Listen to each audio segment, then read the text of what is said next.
Queridos hermanos, iniciamos la lección divina de este día sábado 21 de mayo, sábado de la quinta semana del tiempo de Pascua. Por la señal de la Santa Cruz de nuestros enemigos, líbranos, Señor Dios nuestro, en el nombre del Padre, y del Hijo, y del Espíritu Santo. Amén. Señor mío y Dios mío, creo firmemente que estás aquí, que me ves, que me oyes. Te adoro con profunda reverencia.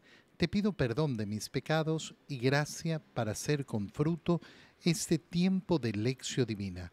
Madre mía Inmaculada, San José, mi Padre y Señor, Ángel de mi guarda, interceded por mí. En este día sábado, al continuar con la lectura del libro de los Hechos de los Apóstoles, leemos el capítulo 16, versículos 1 al 10. En aquellos días, Pablo fue a Derbe y luego a Listra. Había allí un discípulo llamado Timoteo, hijo de padre griego y de madre judía cristiana.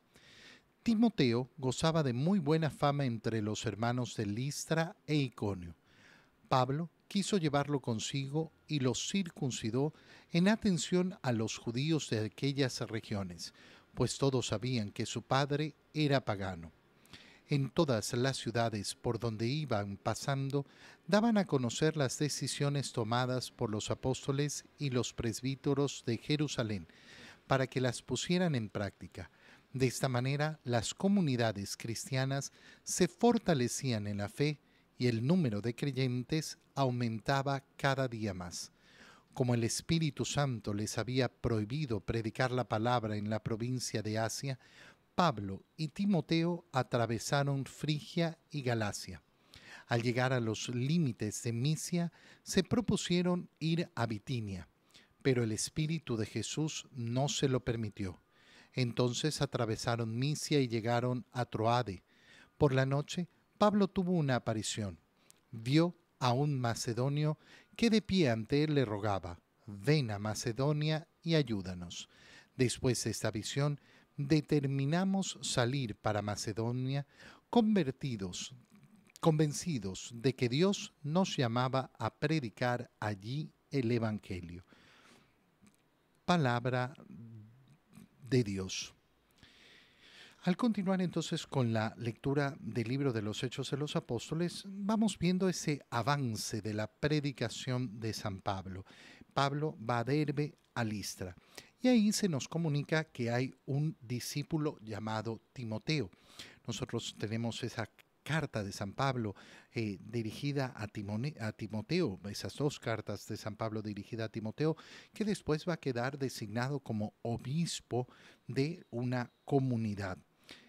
Timoteo era hijo de padre griego y de madre judía, pero cristiana, es decir, que se había convertido al cristianismo, y gozaba de muy buena fama entre los hermanos. Y Pablo quiso llevarlo consigo.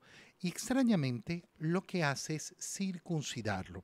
Ahora, nosotros hemos visto a Pablo cómo efectivamente luchaba para no hacer circuncidar a los paganos. Y esto nos dice, Timoteo se sabía que era de un padre pagano, pero de una madre judía. Y por tanto, lo hace respetar la ley de su madre, la ley del pueblo de su madre. Esto es importante, ¿por qué? Porque nos muestra cómo Pablo no se trata de rechazar, no, lo que quiere hacer él no es rechazar la antigua alianza, todo el contrario.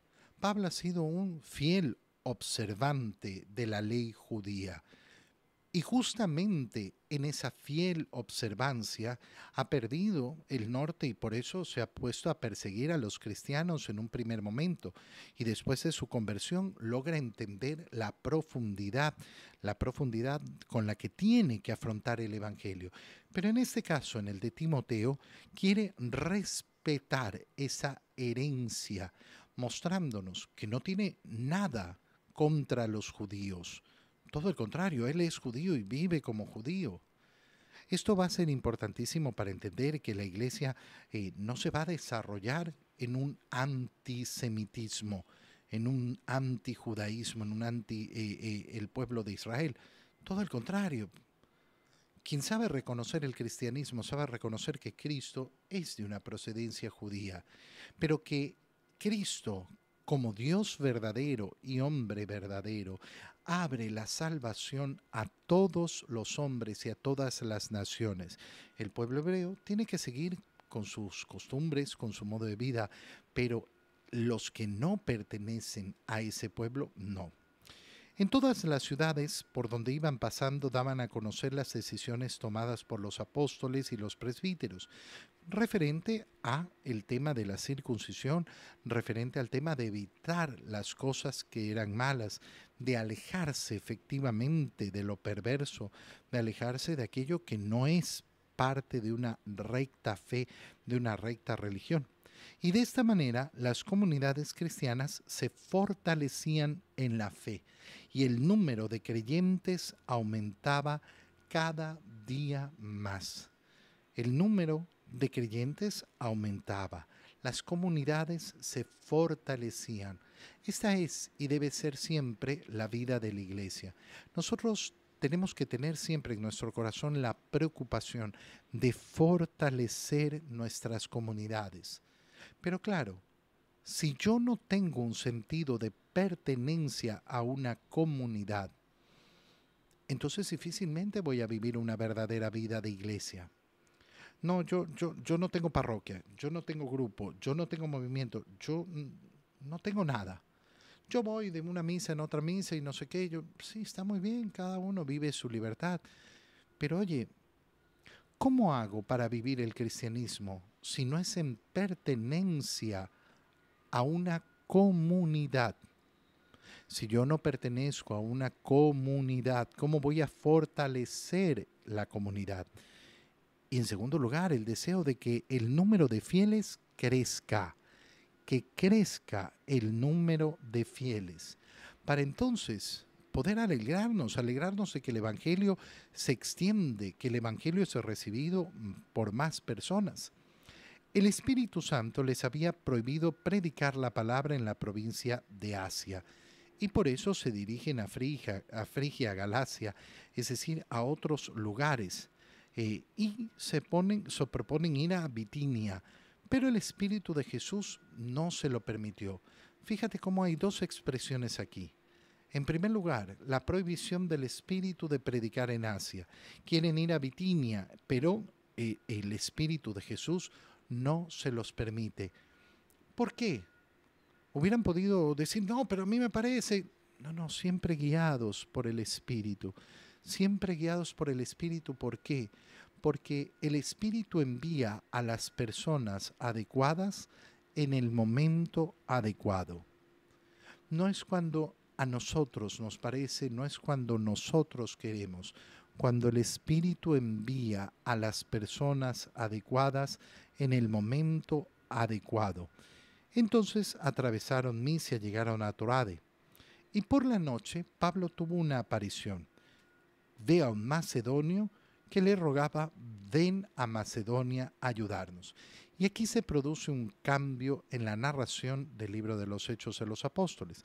Pablo se había llevado a Timoteo a toda esta misión, pero después de esta visión dice, determinamos,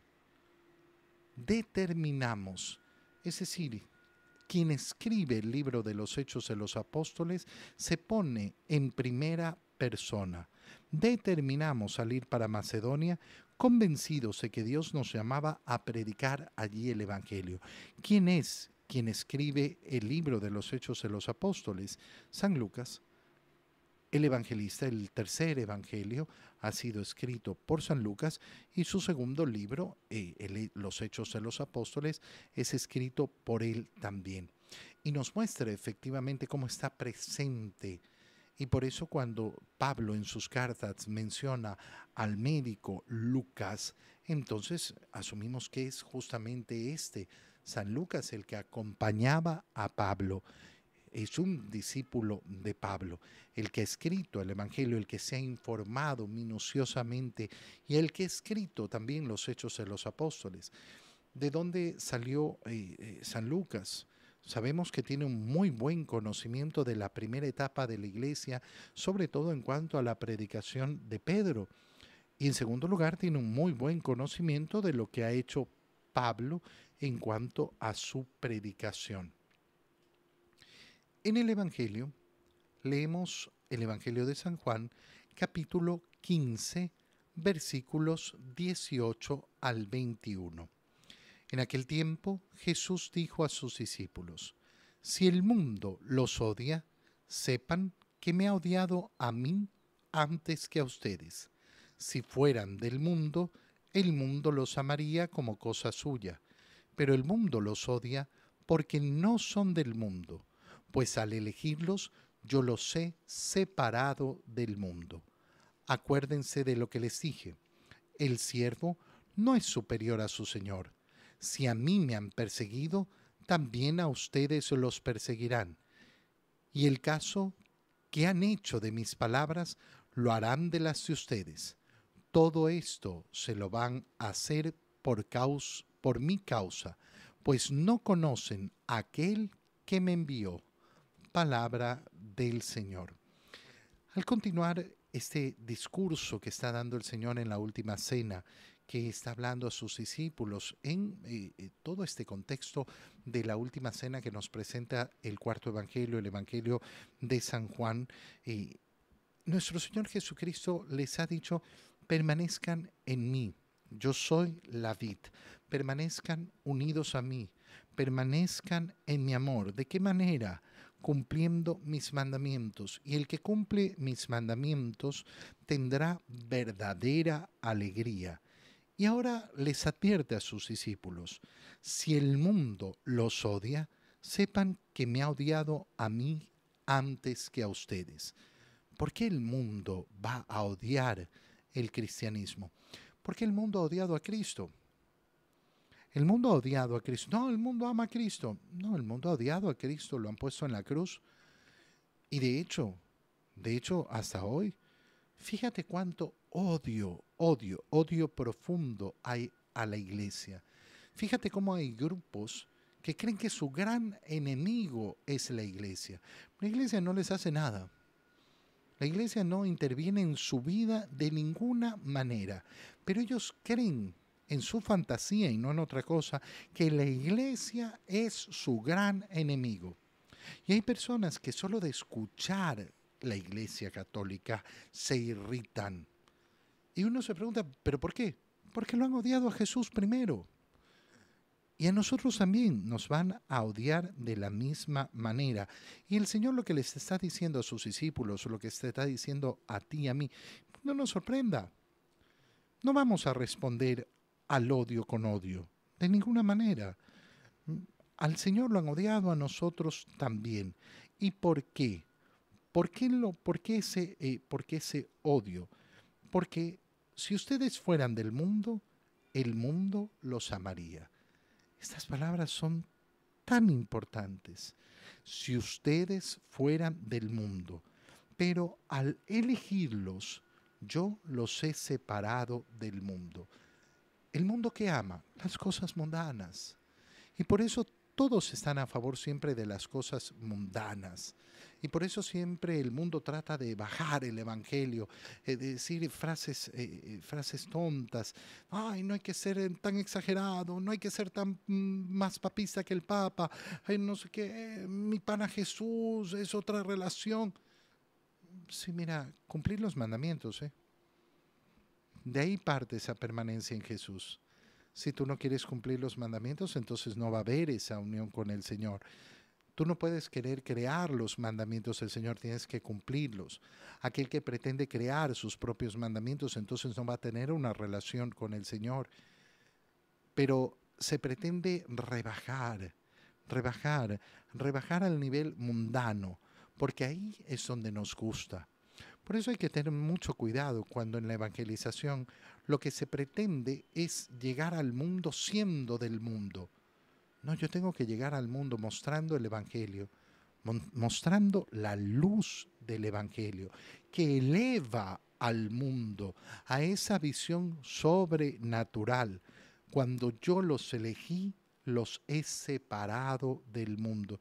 Y por eso no tenemos que tener miedo de ser distintos, miedo de ser tachados, miedo de ser vistos como bichos raros. Bueno, soy de Cristo. Yo no soy del mundo. No significa que vivo en guerra con el mundo, peleado con el mundo, que yo no puedo hacer las cosas del mundo, que yo no puedo compartir con nadie porque me contagio, que yo soy distinto, que soy mayor o que soy más grande o que soy... No, significa que a mí me marca la vida Cristo de arriba para abajo, que yo no tengo doble vida, que no es que cuando voy a la iglesia, entonces, ay, bueno, ahí sí, pero cuando estoy en el mundo actúo de acuerdo al mundo. No, tengo que actuar como hijo de Dios, como cristiano en todo momento, en toda circunstancia, en todo lugar. Acuérdense de lo que les dije. El siervo no es superior a su Señor. ¿Por qué se los dice el Señor? Si a mí me han perseguido, también a ustedes se los perseguirán. Y eso es lo que hemos estado viendo que ha sucedido en el libro de los Hechos de los Apóstoles, esa persecución que arranca con Pablo, con ese Saulo de Tarso que después se convierte, pero que después él también va a ser perseguido. Y efectivamente esa persecución a los cristianos, esa persecución a la iglesia, va a estar siempre presente. Si a mí me han perseguido ustedes también, ¿por qué? Porque el siervo no puede ser superior a su Señor. ¿Por qué yo tengo que vivir la injusticia? A Cristo lo pusieron en la cruz por un acto de profunda injusticia. Si tú quieres seguir al Señor, vas a sufrir injusticia. Van a juzgarte de una manera equivocada. Si tú quieres seguir al Señor, te van a perseguir, van a inventar cosas contra ti, van a hablar mal de ti. A la gente, al mundo, le encanta hablar, hablar, hablar. Hablar de tantas cosas que no tienen sentido, pero igual les gusta seguir hablando. Y el caso que han hecho de mis palabras, lo harán de las de ustedes. A mí no me han creído, a mí no me han escuchado. No se vayan a frustrar cuando se encuentren con gente que no quiera escuchar la palabra que ustedes les transmitan. Si a mí no me han hecho caso, a ustedes tampoco. Pero ha habido aquellos que sí me han hecho caso. Y así también ustedes van a encontrarse con eso. ¿Qué nos está diciendo el Señor? Nunca desanimarnos porque el mundo no escucha. Pero yo he predicado y he hecho, pero la gente no me hace caso. Yo tenía que predicar. Yo tenía que enseñar el Evangelio. Yo no puedo obligar a las personas a escuchar y hacer caso. Eso ya pertenece a la libertad de cada uno. La libertad que cada uno va a ejercer. Quiero escuchar la palabra del Señor y ponerla en práctica. Muy bien, entonces permaneceré en su amor y Él permanecerá en mí y me brindará efectivamente ese inmenso amor. Pero yo no tengo por qué creer que yo predico y entonces todos me tienen que escuchar. Todo esto se lo van a hacer por mi causa. Es decir, que no nos tomemos a pecho como algo hecho contra mí.